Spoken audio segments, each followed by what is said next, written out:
Bonsoir tout le monde. Je voudrais vous remercier tout d'abord d'être venus nous rencontrer ici, d'être venus aider la cause Touareg.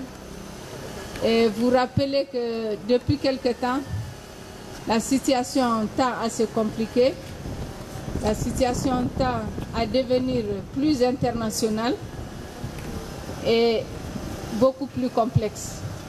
Pendant ce temps, nous avons des milliers et des milliers de femmes et d'enfants qui sont réfugiés dans les pays voisins ou qui sont déplacés à l'intérieur même du territoire malien et du territoire de l'Azawad et qui n'ont vraiment, pour ainsi dire, aucune issue, qui sont dans la souffrance totale, sans accès aux médicaments, sans accès à l'eau, vraiment complètement démunis.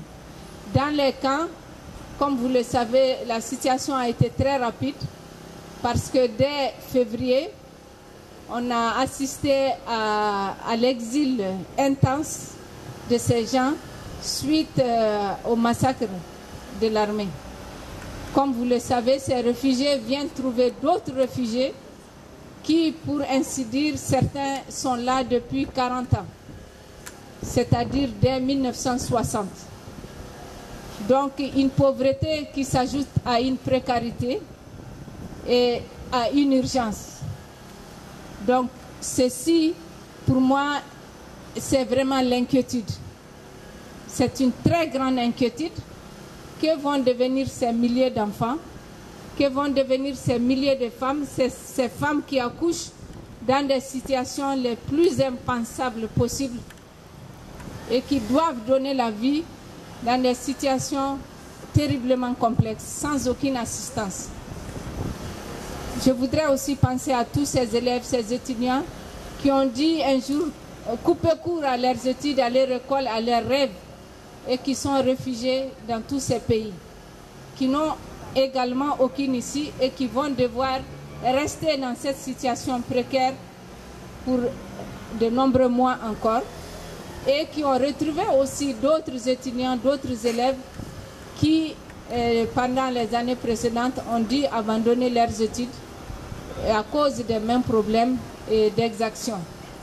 Pour vous dire, nous sommes aujourd'hui, la mémoire sociale pense qu'on est à plus de 100 000, je dis bien 100 000 Touaregs tués de 1957 à 2012. Il faut penser aussi qu'à côté de ces massacres, où vous avez les témoignages de ces massacres sur le territoire malien, vous pouvez trouver des fosses communes de plus de 100 000 à 150 000 personnes qui ont été tuées souvent à bout portant. Et je vais aussi dire qu'à côté de ces massacres, il y a les pillages systématiques de tous les biens des Touaregs. Moi-même, personnellement, j'en ai fait l'objet plusieurs fois. Ma famille et moi-même, on en fait l'objet de façon successive. Et je ne suis pas l'exclusivité. Il y en a plusieurs des familles qui à tel point que certains Touaregs finissent par penser que c'est normal et que c'est comme ça la vie. C'est-à-dire que les gens finissent par penser qu'ils sont là pour ça, pour être tués, pour être violés, pour être massacrés.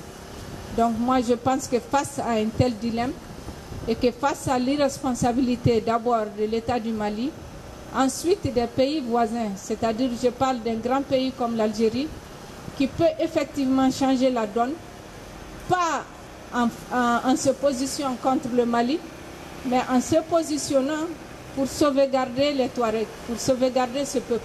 C'est de ça qu'il s'agit dans un premier temps. Ensuite, des pays comme l'Algérie, comme tous les autres pays qui font limite avec ce grand Sahara, pourraient effectivement apporter leur concours pour amoindrir la misère des Touaregs et la difficulté au quotidien des gens. Maintenant, comme vous le savez, une nouvelle donne s'ajoute, c'est l'internationalisation éventuelle de ce conflit en se positionnant par rapport au problème d'AQMI. Et là aussi, on veut faire porter aux Touaregs le chapeau, alors que pendant plus de 20 ans, tout le monde le sait au vu et aussi des autorités maliennes, des autorités des pays voisins, AQMI s'est installé dans le territoire des Touaregs avec la bénédiction des États. On ne demande pas de compte à ces États, on veut demander le compte à une population innocente qui est là et qui n'a rien à voir avec ce problème. On veut faire porter le chapeau à ces Touaregs dans toutes les histoires de trafic de drogue qui ont eu lieu, qui sont soutenus par ces États pour plusieurs raisons, parce que c'est une source d'argent pour s'armer, c'est une source d'argent pour blanchir, etc., etc. Donc, et on oublie ces populations, on ne demande pas de compte et on revient à stigmatiser ces Touaregs. Moi, je pense que vraiment, il y a urgence de dénoncer cela pour chacun de nous et pour tout le monde, pas seulement pour les Touaregs, mais aussi pour la justice et la paix dans le monde. Parce que je pense que si on en arrive aujourd'hui à accepter qu'un peuple peut être tué, massacré, sous n'importe quel prétexte fallacieux soit-il, je pense qu'on est en train de vendre ce que le monde a de précieux, qui est la liberté et l'expression libre. Je pense qu'aujourd'hui, c'est de cela qu'il s'agit et nous devons vraiment s'associer au peuple touareg pour essayer de les tirer de cette mauvaise passe. Je vous remercie. Je vais simplement vous dire que avec moi, vous avez le bonjour de tous ces enfants touaregs des camps, de toutes ces femmes qui sont dans les camps. Et leur seul espoir, comme vous le savez, reste vous. Donc je veux vraiment que vous passiez ce message. Merci beaucoup.